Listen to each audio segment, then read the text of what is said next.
Well, good morning, good afternoon, or good evening, or maybe you're up in the middle of the night, but welcome to this English lesson where I'm going to talk about verbs that we use to talk about our feelings, our thoughts, maybe a little bit about how to use them to talk about your emotions as well. These are verbs that we use all the time, and some of them have more meanings or more ways to use them than you might actually realize. So I'll talk about simple verbs like and love, but I'll talk about verbs like resent and loathe, other verbs that you might not normally hear all the time in your English studies, but words that we use, verbs that we use all the time in our everyday speech. If you're someone who's preparing for an English test, this lesson will be really good for you. If you're preparing for your IELTS or your TOEFL or your Cambridge English assessment test, if you're preparing for some sort of English test, you will have a conversation portion where you will need to talk a little bit about yourself. I think this lesson will help you. So welcome to this English lesson about verbs that we use to talk about feelings and thoughts. So here we go. Verbs to express your feelings or your thoughts. The first verb is the verb to resent. So I put a picture here of a dad and his son because the verb resent, when I think about it, I most often think about children who don't get along with their parents, especially when they're teenagers. Eventually, they might start to resent their parents, okay? Their parents might have too many rules. Their parents might tell them what to do all the time. And as a teenager, they're starting to feel more independent. And so they might start to resent their parents. That means when you say someone resents someone, they are annoyed with them. They are aggravated by them. It's kind of the opposite of like or love. When you resent someone, you really start to not like them. Maybe a little bit, maybe a lot. You sometimes will hear teenagers say that they resent all of the rules that their parents have created for them. So when you resent someone, it means you're definitely not getting along with them and you are starting to not like them. But I know deep down in their hearts, teenagers do like and love their parents, but sometimes they resent their parents a little bit. So the verb to guess, there's a couple meanings for this verb. So when you say, like if I said, pick a number between 1 and 10, you could say, let me see, what would I guess? I'll guess 5. So it means you're kind of giving an answer without really thinking about it. You're just guessing. But the way we use it in English more often is a slightly different way. So we say it when we are uncertain or reluctant about what we're saying. So here's a good example for you. If I was to say to one of my kids, could you do the dishes right now? And if they said, I guess I can do them right now, it means they're going to do them, but they're not totally wanting to do them. If my boss said to me, you have to work on Saturday, is that okay? I could say, I guess that's okay. It means I'm agreeing with my boss, but it's not totally okay, okay? If someone says to me, can you come over and help me move my fridge? It's really heavy. I could say, I guess I could come over, but I have a lot of other stuff to do. So it's a way of agreeing to do something, but not totally agreeing. Hopefully that made some sense. Let's talk about love and like. These are probably the two most common verbs to talk about your feelings, your emotions, and your thoughts. But I want to give you some pointers on how to use these properly in English. The verb to love, if you use this in a sentence like, I love you, you would use it only with close family members or your spouse or boyfriend or girlfriend, okay? So I could say this, I love Jen. I love my kids. I love my mom. I love my brothers and sisters. Those are all appropriate usage of the verb to love. But if you say this to someone, if you say to someone at work, I love you, that's kind of crossing a line. We wouldn't say that in English to someone that we are familiar with. You might say this though. You could say, I love working with you. That's good. You can say that. But I find sometimes English learners use the verb to love too freely. And you should know that in English, we don't use it that freely. So I know sometimes people leave comments and they say, I love you, Bob. And that's okay. But a better thing to say would be, Bob, I really love your lessons. Okay, that's a nicer compliment. The word love has kind of a special place in the English language. Like, on the other hand, is something you could use. You could say, oh, I really like you, Bob. You make good English lessons. That's an appropriate thing to say.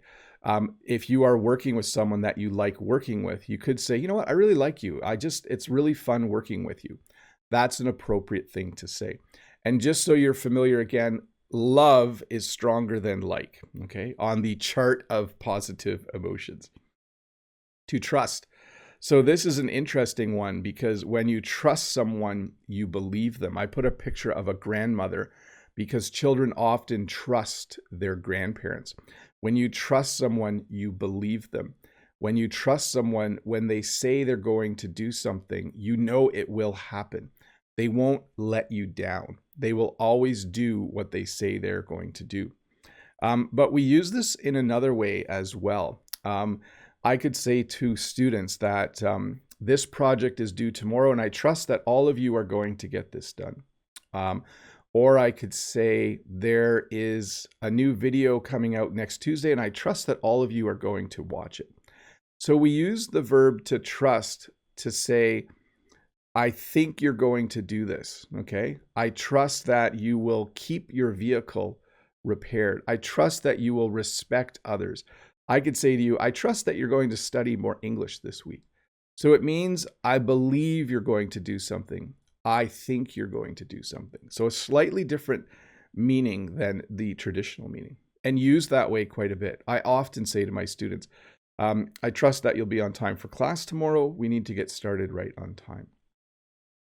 Now, to mistrust and to distrust, these are interesting verbs. They mean the opposite of trust, right? If you see a mean dog, you might mistrust the dog or distrust the dog. But that actually sounds a little funny when I say it. By the way, that's not Oscar. That's just a picture from the internet. It does look a little bit like Oscar. Instead, what's more common is to use don't with trust. So you wouldn't often hear someone say, I mistrust my brother. You would hear them say, I don't trust my brother. That's a more common way to say it. You wouldn't hear someone say, I don't want to go to Bob's house because I mistrust his dog or I distrust his dog. You would say, I don't trust his dog. I think it might bite me. So again, these are verbs that we use in English, but it's far more common, especially in spoken English, to use don't. Like, I don't trust that guy. I don't trust the government. I don't trust my cousin. That is a far more normal way to say it. Now, the verb to hate, there's two ways we use this. We use this in a very serious way. The actual meaning of hate is the opposite of love. Let's use it with, I hate really windy weather, okay? I don't want to use it with people, although you can. You could say, I hate my boss, or I hate my coworkers. It's a very strong use of the word hate, but people do say that sometimes. If I'm having a conversation with friends, I could say, you know what, I just hate this one person I work with. You wouldn't say it to their face, though. You wouldn't say, I hate you. That would not be appropriate. But we use this also in a far more casual way. People say things like, I like coffee, but I hate tea, or I hate pizza. I don't know who would ever say that, but we use it to talk about things that we don't like. Notice I said things. So it's very common to hear English speakers say, oh, I hate soda. I hate pizza. I hate the food from that restaurant. So it's a very strong word when you're talking about people, but it's used very lightly when we're talking about things, okay? So you could say something like, I hate the fact that we can't speak in our own language in my English class. The teacher makes us speak English. I hate that. That would be you expressing your opinion lightly. If you said, I hate my teacher, that would be a very inappropriate thing to say, and that would be you expressing that strongly. So Here's another verb that we don't use very often. So this is the opposite of like. Like, I like hot weather. I dislike hot weather. So it means the opposite of like. Again, we actually don't use the verb dislike very often. We often use don't like or hate. So here are 3 example sentences. I dislike hot weather. When I say that, it sounds kind of weird because in everyday speech in English, we don't say that very often. I would say I hate hot weather or I don't like hot weather. Both of those phrases, I hate hot weather or I don't like hot weather, are far more common. So let's talk about to need and to want. Okay, let's talk about these at the same time.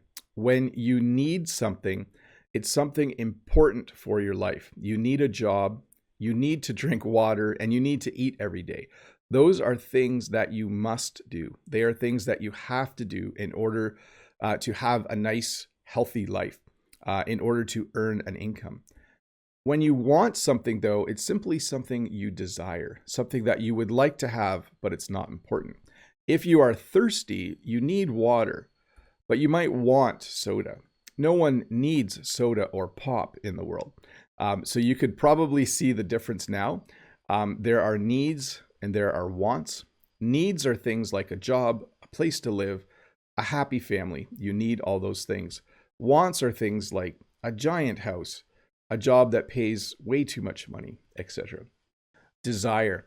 So desire is when you want something really, really badly, okay? A lot of people have this desire to be a rock star, okay? So their dream in life, their desire is to become a rock star. Maybe there's someone you know who's extremely beautiful or handsome, and you just have incredible desire for them. Interestingly enough, we don't often use this with the subject I. Like, I don't often say, I desire a good day today. I desire nice weather for my vacation. But we do use it to talk about situations where people have a strong want for something, okay? So it's a little more, it's not used in the first person very often. Like, I can't remember the last, I desire, yeah, it just sounds very formal. We would probably instead say, I really want. Like, I wouldn't say, I desire a new camera. I would say, I really want a new camera. To know. So to know is to have the information in your brain, okay? If you know how to speak English, it's in your brain.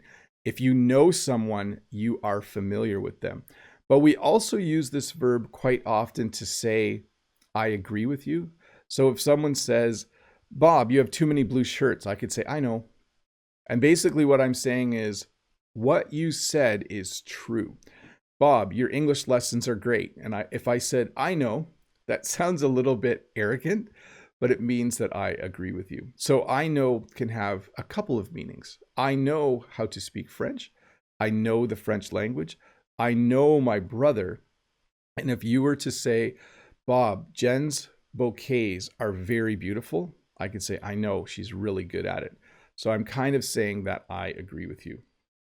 To enjoy. These people, I think, are enjoying some good music. I enjoy eating pizza. I enjoy listening to music. This is a very simple one. It simply means that something is giving you happiness or joy. I enjoy doing these lessons. I think you enjoy watching them. I enjoy seeing all of the people chatting in English in the chat. So very straightforward, very simple one. No hidden meanings with this one. To fear. So this is a cat. We have a cat that lives in our barn. We have many cats, by the way. But we have one cat that when I walk by, it tries to scratch me. It kind of looks like this. But I wouldn't say I fear the cat, okay? Even though we have a verb to fear, we don't often use it in the first person. I could say this, I'm afraid of the cat. When we use the verb fear, we're usually talking about bigger things like, I fear that the future of the planet is in jeopardy, or I fear for my kids that global warming or other natural disasters will make the planet inhabitable. You know, I have a fear, or using it as a verb, I fear. But normally, when we're expressing that we are scared of something or afraid of something, we usually say that instead. Okay. I'm afraid of snakes. I'm scared of snakes. I could say I fear snakes, but it sounds a little weird to my native English ear. But some people, I think you could say things like, I fear the government has too much control. That would work.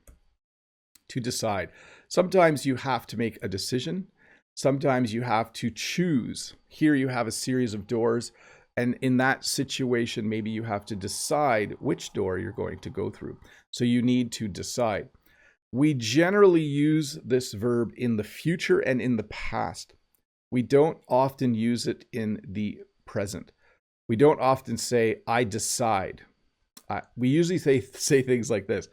I will decide tomorrow what to do. Or I decided that I would buy a red van. So it's very, you will hear this verb very often in the future and in the past, because the act of making a decision happens very quickly. So we don't often talk about it in the present tense. There are a few situations where we would. If students were like arguing, I would say, look, I decide how much homework you get. So there is an example of the present tense. But generally, we would say things like, okay, well, I'll decide tomorrow what to do. Or last week, I decided to go to Niagara Falls. To ponder. So you can see this lady is thinking. She is thinking about something. And to ponder means exactly the same thing. Oftentimes, when you need to think about something, you need to ponder it. I would say this, though. Thinking can happen quickly or take a long time. Ponder almost always has a longer element of time to it, okay? So when you ponder something, you might think about it for 5 minutes or a day. So if I said to someone, just let me ponder that for a moment. Okay, that's a good question. Let me ponder that for a moment. It means that I need time to think. So when you ponder something, you think about it for a longer period of time than just a minute or two. To wish. So this verb has a couple of different ways to use it. One is to simply say that you want something. So if I wish you a good day, that means I want you to have a good day. If I say I wish, if you blow candles out on a cake, you can say I wish that we had world peace. So it means you want something. We also use this to express desires. So you more frequently might hear it this way. I wish my boss wouldn't ask me to work on Saturdays. I wish I got paid more. I wish these lessons were longer. I wish these lessons were shorter. That usage of the verb wish is very, very common in English. I wish you would stop talking. I wish that people wouldn't talk in the theater when I go see a movie. So I'm expressing what I want to happen, okay? I wish it was a little sunnier today, and I wish it would rain because the ground's a little dry out there. To believe. When you believe something, you think it is true, okay? I put Santa Claus here because some kids believe in Santa Claus, even though he doesn't exist. But when you believe something, you think it is true. In your mind, you are convinced that it is true. Some people believe that, let's see here. Some people believe that everyone in the world is a good person. I don't believe that. Let me flip that to the opposite by using don't. I believe that most people in the world are good people, but I also believe that some people are bad apples. I'm convinced of that. To agree. When you agree with someone, it means that you think the same thing that they think. If you say pizza is the best food in the world, I could say I agree with you. And this is a very common verb to use when you're talking about your thoughts or feelings. I agree with you. If you said that 22 degrees Celsius is the perfect temperature, I would say I agree. I definitely agree with that. So when you agree with someone, you think the same way as them about a certain thing. You might think that these lessons are a little bit boring sometimes, and I would agree with you. Sometimes the lesson does get just a little bit boring. Maybe it's time to move on to the next verb. So disagree. We do use this dis verb. I know I mentioned that verbs like distrust and verbs like, let me look at my list here, Disagree. No, sorry, wrong one. Dislike and distrust. We often just say, I don't trust or I don't like. But with disagree, we use both. Okay. I could say, I disagree, or I could say, I don't agree. Those would both work. Those are both very common. I disagree with you. Pizza is the worst food on the planet. I would say, I disagree with you, or I don't agree with you. So again, it's the opposite of agree. It means when you have the opposite thought than someone else. To doubt. So this is a verb that we use to express when we are not sure of something. Okay. When I get lost, sometimes I doubt whether I'm going the right way. So I am not sure I'm going the right way. I'm uncertain. I feel like maybe I'm going the right way, maybe I'm going the wrong way. I have doubts. So when I doubt something, it means I'm not sure about it. We use this verb quite commonly when we don't believe something someone said. So if someone said, your cousin Jim is going to be the next prime minister, I could say, I doubt it. My cousin Jim is not going to be the next prime minister. I highly doubt that he'll be able to do that. So notice I said, I doubt it, I highly doubt. These are all ways in common English speech to express that you don't believe something. If someone said, if we go outside tonight at 4 a.m., we'll be able to see 5 comets in one night, go through the night sky. I would say, I doubt it. Like comets only come by every few years. I doubt it. I doubt that we'll be able to see them. So I don't believe you. To imagine. So we use this in 2 ways. The literal meaning or the actual meaning is to think of something in your head. Often children will imagine things. They'll dress up like astronauts and they'll imagine that they're an astronaut. Or they'll talk about, maybe they'll write a story and they'll imagine a world and they'll do some coloring or write a story about it. We also use the verb to imagine in everyday speech though. We say things like, so you're going to Toronto. I imagine you're going to see the CN Tower. Or while you're in Ontario, I imagine you're going to go to Toronto and Niagara Falls. So it's when you think something is going to happen. Okay. So we use it as kind of this informal way to talk about things like that. Like if you were to say, tomorrow's the 4th Saturday in a row, so I imagine Bob's not doing a live stream tomorrow. You would be correct. You would have thought about that correctly. So to imagine means to think about something in the future because it hasn't happened yet. So I imagine concerts will start again soon in Canada. In about 6 weeks, I think there will be outdoor concerts, and I imagine people will have a good time there. To suspect someone. When you suspect someone of something, it means you think they did it, okay? It could also mean that you think something happened, okay? So I'll use it 2 ways. There are cookies missing, and I suspect my son took the last one. So that means I think he did it, okay? I could also say this. The students all got 100% on their quiz. I suspect that they cheated, okay? So that's how we would use suspect. It means you think something happened, okay? There's a little bit of evidence that, this happened, so then you think something else happened. If it rains, I suspect that the plants will start to grow again, okay? So we can use it to connect 2 ideas as well. To sense. So when you sense something, it means you feel it, maybe not through words, but through what people are doing and how they're acting. Sometimes when students need to do presentations in class, you can sense that they're nervous. Maybe they're kind of doing this, maybe their hands are going like this, maybe they're a little bit agitated and moving around a lot. So they're not saying they're nervous, but by observing them, I can sense that they're nervous. I can sense from the chat that people are enjoying this lesson. I can sense by looking outside that it might be a windy, cold day. I don't know though, because I haven't been outside yet. So it means to observe something or to see something and kind of come to a conclusion. I can sense that the end of the school year is near because I've just done all of the final things I need to do. To feel. This is kind of a universal verb that we use. When you feel something, you can then use all of the other words. You can say, I feel happy, I feel sad, I feel agitated, I feel excited, I feel annoyed, I feel aggravated, I feel frustrated, I feel ecstatic, I feel joyful. So I did do another lesson on feelings. I think I did part 1 and 2. So if you want to review those, all of those can be attached to the verb to feel. We also use this as an equivalent to the verb to think, okay? So I could say this, I feel that my family doesn't visit enough right now. So basically I'm saying I think that my family doesn't visit enough right now. You could say, I feel that people aren't kind enough to each other.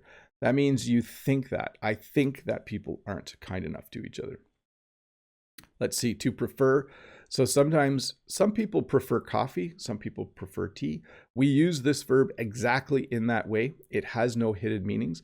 If you were to say, do you prefer coffee or tea? I would say right now I prefer tea. This isn't tea. One moment. I would say I prefer tea. Here's my tea. The other way we say it a little more informally is to say, I like tea better. Do you prefer coffee or tea? I like tea better. Okay. To consider. When you consider something, it means you're thinking about it, and it usually means you need to make a decision. So if someone says, Bob, we would like to come to your farm and cut flowers by ourselves instead of buying bouquets, I could say, okay, Jen and I will consider it. It means we'll think about it for a day or two, and then we'll make a decision. If a student says, I didn't do any of my assignments this year, but I would like to do them all on the very last day of school. Can I hand them in? I could say, okay, I'll consider that. Give me a day to think about it. So when you consider something, it means you think about it, usually because you need to make some sort of decision. To contemplate. When you contemplate something, it can kind of have two meanings. When you look at a beautiful painting, you can contemplate it. So you can look at a beautiful painting and you can just look at it for 5 or 10 minutes and you contemplate, what was the artist trying to communicate here? So it means to think. Contemplate can also mean, well, I guess I just did explain it, didn't I? Let me just check something for a sec. This was one of the tricky ones that I wanted to make sure I looked up. Yes. By the way, I do, as an English speaker, I do look up all the words I teach. So to look at thoughtfully, or simply to sit and think about something. Yes, there we go. So you can contemplate a painting, but you can also contemplate the meaning of life. You can sit and think about, what does life mean? What is the real meaning of life on this planet Earth? To forgive. When you forgive someone, it means they did something that upset you, and usually they apologize, and then you say, I forgive you, okay? It can be hard to forgive people. It can be hard to say to someone, that's okay, I understand, I forgive you. But sometimes people do things that aren't very nice, and sometimes they ask for forgiveness, and it's nice to be able to say, I forgive you. It can be very healing when a relationship isn't going well. If one person who has done mean things or not nice things says, I'm sorry, and then if the other person says, that's okay, I forgive you, then sometimes the relationship can be better again. To stress. I stress a lot about my kids. So I stress a lot about whether they're doing well in school. I stress a lot about, actually, I don't stress that much about my kids. No, I do a little bit. I think all parents stress a little bit. To stress, when you are stressed, when you stress about something, it means that you think about it a lot and you're worried about it, okay? Jen sometimes is stressed because it doesn't rain a lot here. And so we need to water the flowers. So today, Jen is stressed because she has a lot of work to do, but she also needs to do extra work to water the flowers. So when you stress about something, it means you worry about it. It's on your mind. You think about it a lot. Let me stress something. It can also mean that you emphasize something. So I could say to my students, let me stress something. You must get your work done. I can't stress this enough. You must do your homework. Don't you remember last week I stressed that it was important to do your homework? So it can mean that you must do something that is important. To admire. So here is a basketball player. I always admire people who can play sports, especially at a very high level. I admire them. It means that I'm impressed by them. It means that I think they're cool. It means that they're doing things that I find impressive or awesome or neat. I often admire the fact that professional athletes can play an entire game without getting very tired. I admire that about them. I admire their hard work. I admire their dedication. To appreciate. So I put old people here because I think at the beginning I started with the verb to resent. Sometimes teenagers resent their parents. They're annoyed with their parents, but eventually sometimes they appreciate their parents. When people get into their late 20s and 30s, they start to appreciate their parents. They start to have better thoughts about them, to think about them in a positive way. Sometimes students don't like teachers that give a lot of homework, but sometimes at the end of their schooling, they appreciate the teacher who made them work hard. They are happy about that teacher. So when you appreciate someone, it means you like what they're doing and you are happy about what they are doing. To adore. So we have love and we have like. So you could say, I like my dog. I love my dog. You could say, I adore my dog. It just is another way of expressing the emotion that you are happy with someone, that you like someone, that you love someone. It's closely tied to the word adorable. Okay. Kittens are adorable. Babies are adorable. Puppies are adorable. And you could say, oh, I just adore puppies. It means you really, really like them. I would say adore comes somewhere between like and love on that scale. To loathe. So here's a pronunciation exercise. To loathe. When you loathe something, it means you very much don't like it. Okay. Let me see if I had this one looked up. I don't think I did. Yes, I do. To feel intense dislike or disgust for something or someone. So if you loathe someone, it means you just do not like the person at all. If you don't like a certain kind of food, then maybe you don't like pizza. You can say, oh, I loathe pizza. It means you don't like it at all. When you eat it, it just doesn't taste good. You loathe pizza. It's a very strong word. It's similar to hate, but it's much stronger than that because it has elements of disgust as well. Like one thing I loathe is muddy weather. And then if people come in and out of my house and they bring mud in on their shoes, I just loathe that. It bothers me a lot and I find it disgusting. To suppose. So when you suppose something, here's an interesting one. It means the way we use it the most often is to say a little bit like I guess, like I suppose I could come over tomorrow. I suppose I could do 5 lessons a week instead of 3.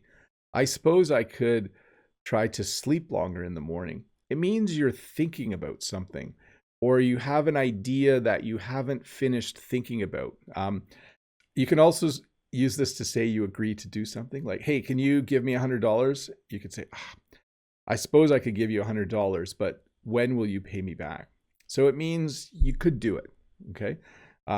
I suppose you could watch these lessons 100 times, but I think you would find it boring. So it means you could watch these 100 times.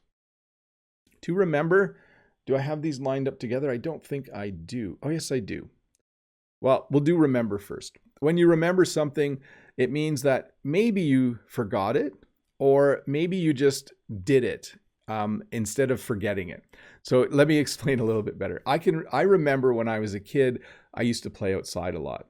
Later today, I have to remember to call the garage because I need to get my van fixed. It simply means to think about something.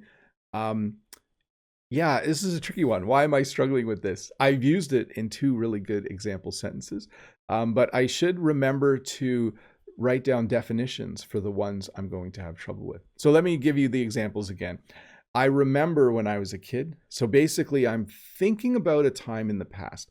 I remember when I was a kid, I played outside a lot. Later today, I need to remember. I need to make sure.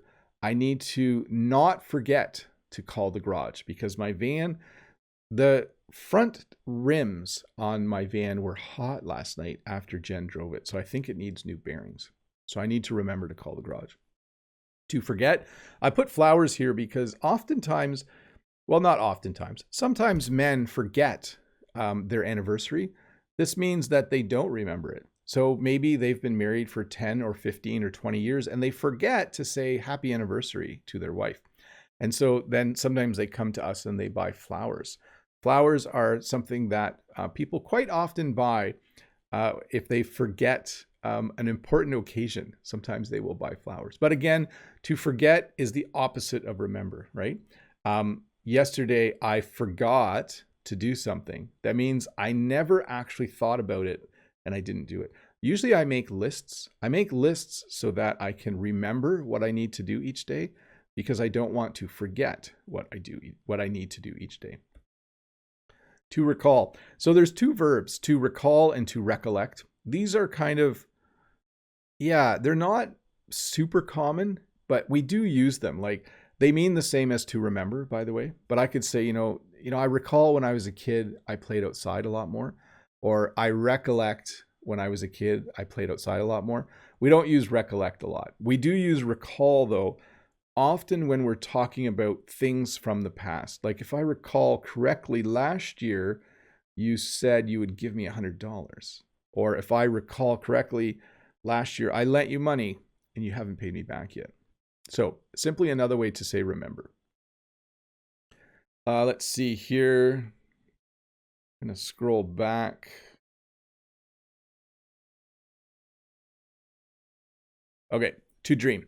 When you dream about something, it means you want it to happen in the future, okay? When you dream about something, it means, well, let's go back to what was I using here? To desire. Some people have a desire to be a rock star. Some people dream of being a rock star. Some people dream of being a professional basketball player or a professional football player. So when you dream, you think of something possible in the future that you might want to be. That's active dreaming. You can also dream at night. Like each night we all dream, but we use it more commonly to say, I dream of a day where people get along better. I dream of a day where I speak perfect French. I dream of a time when everyone in the world will be happy and well fed and have lots of clean water. Let's see here. To assume. So when you assume something, you come to a conclusion without necessarily having any facts or proof, okay? So when you assume something, so I put this statement here, Bob the Canadian is very tall. Some of you might assume that I'm really tall. You might not know exactly how tall I am, but from my videos, maybe you're like, well, I assume he's really tall because he just seems a little bit tall in his videos. But until you actually get a measuring tape, you don't know how tall I am. We have an interesting thing in English that you should never assume things about people. You should never assume things about people because when you assume, I'm going to use a slightly bad word here. If you look at the word assume, it has kind of has three other words in it. And so we have this phrase in English, when you assume, you make an ass out of you and me. So we kind of divide the word up. So when you assume, you think something is true without any proof, and that can make you feel kind of silly and the other person kind of silly. You should never, for instance, assume, let's see here, what would be a good one? You shouldn't assume that people's children are like them, okay? Children can be very different than their parents. You shouldn't assume that. You should get to know them so that you can see for sure. To think, we use this a lot. We use this verb almost all the time. Like I think we use it probably in every fifth sentence we use. I think I just used it once. I think I used it twice. I think this lesson is great. I think you should watch this lesson. I think tomorrow you should watch this lesson again. I think that I'm going to have a nice day tomorrow because I'm not doing a live stream. I know you'll miss it. I think that I should speed up a bit because I need to finish this lesson in 5 minutes. I think I can get it done in time. Yeah, I think it won't be a problem. I think it will be fine.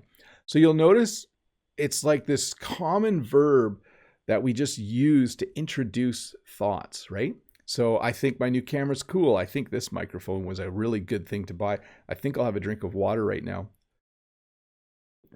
I think I'll put ice cubes in next time.